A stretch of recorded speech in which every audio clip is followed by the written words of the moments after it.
Marilah mendengarkan pembacaan Injil pada hari ini. Tuhan bersamamu dan bersama rohmu. Inilah Injil menurut karangan Santo Matius. Dimuliakanlah Tuhan.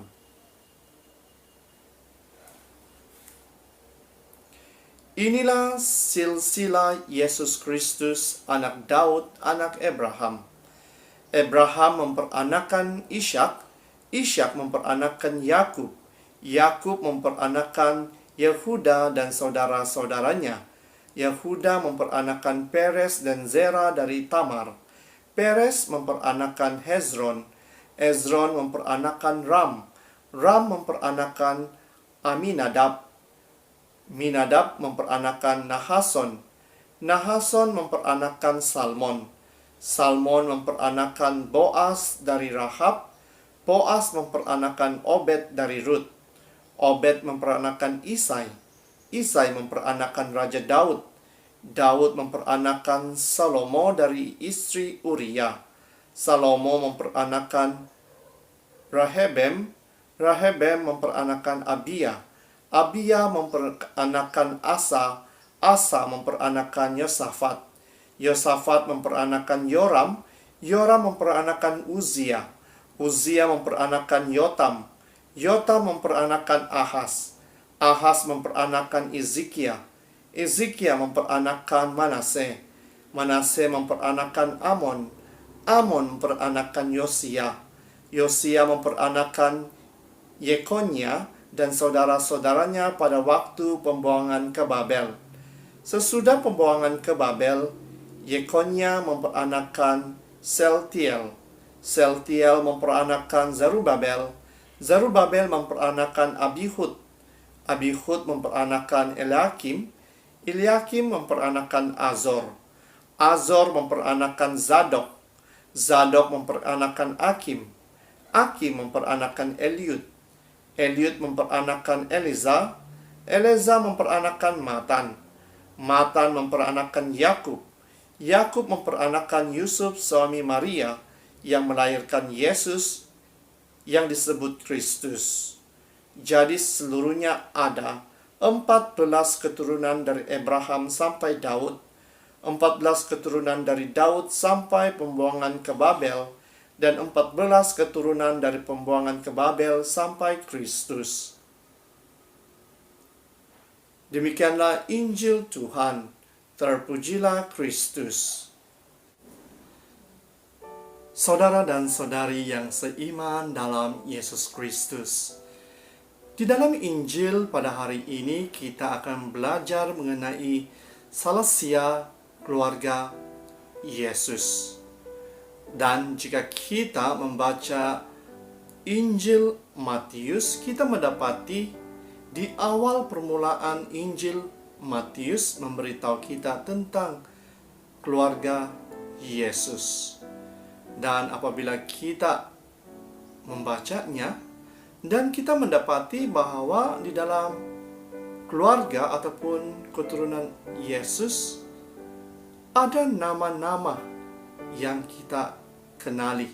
Dan jika kita sadar dan kita mengetahui bahwa nama ini dan keluarga ini bukanlah sempurna.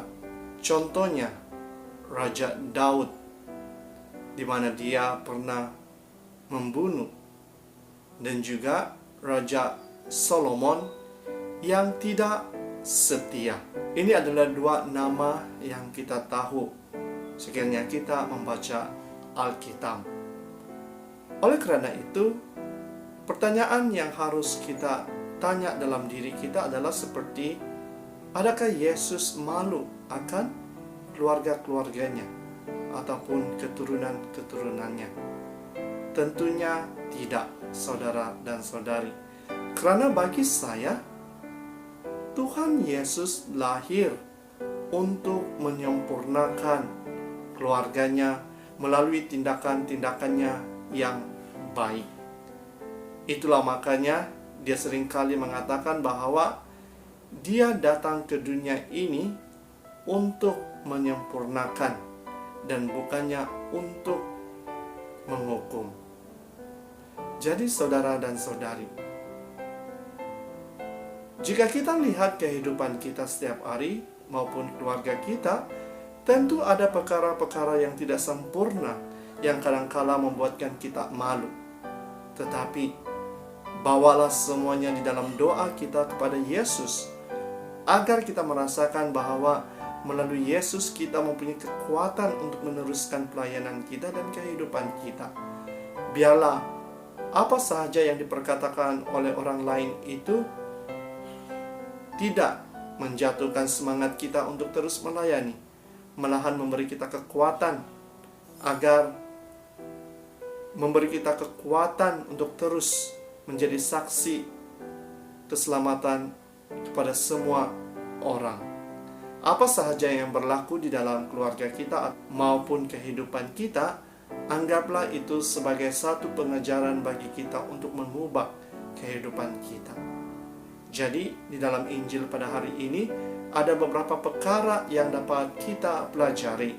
Yang pertama, kita harus mensyukuri keluarga kita, karena mereka adalah anugerah yang terbesar bagi kita. Baik buruknya keluarga kita, marilah kita sentiasa mendoakan di antara satu sama yang lain, karena mereka ataupun karena keluarga itu adalah sebuah anugerah yang diberikan oleh Tuhan kepada kita.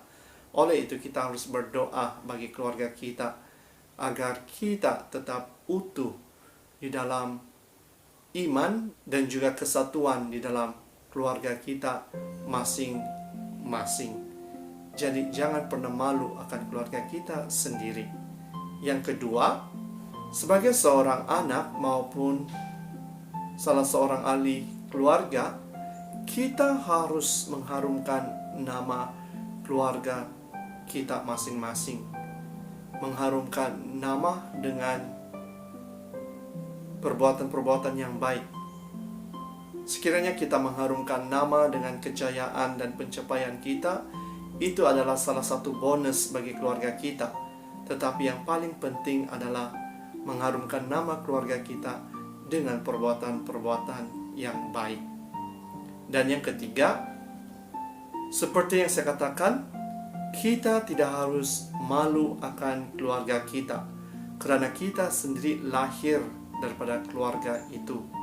Oleh itu, kita adalah orang yang memutuskan rantai bagi perbuatan-perbuatan yang tidak baik yang telah dilakukan oleh salah seorang daripada keluarga kita masing-masing. Tetapi kita harus ingat, kita harus bersyukur dan berterima kasih di atas keluarga yang kita miliki, karena melalui mereka kita telah belajar sesuatu perkara yang baik yang harus ditunjukkan kepada semua orang. Anggaplah pengalaman-pengalaman yang tidak baik yang dilakukan oleh ahli keluarga kita itu sebagai pemangkin semangat kita untuk mengubah kehidupan dan sikap-sikap kita dan ahli keluarga kita. Jadi saudara dan saudari, marilah kita terus melakukan pelayanan kita, bukan sahaja bagi keluarga kita, tetapi bagi semua orang, agar Tuhan akan memberkati kita, agar Tuhan akan membantu kita untuk sentiasa menjadi saksi-saksinya. Ingat, lakukanlah tugas kita, pelayanan kita, karena kita telah dipilih oleh Tuhan untuk melakukannya. Jangan malu bersaksi bagi Tuhan hanya karena keluarga kita pernah melakukan sesuatu perkara yang tidak baik.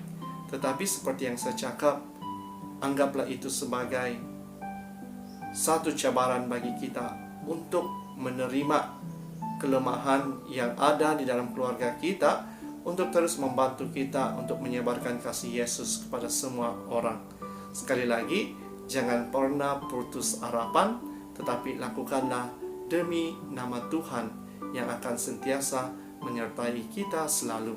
Dalam nama Bapa, Putra, dan Roh Kudus.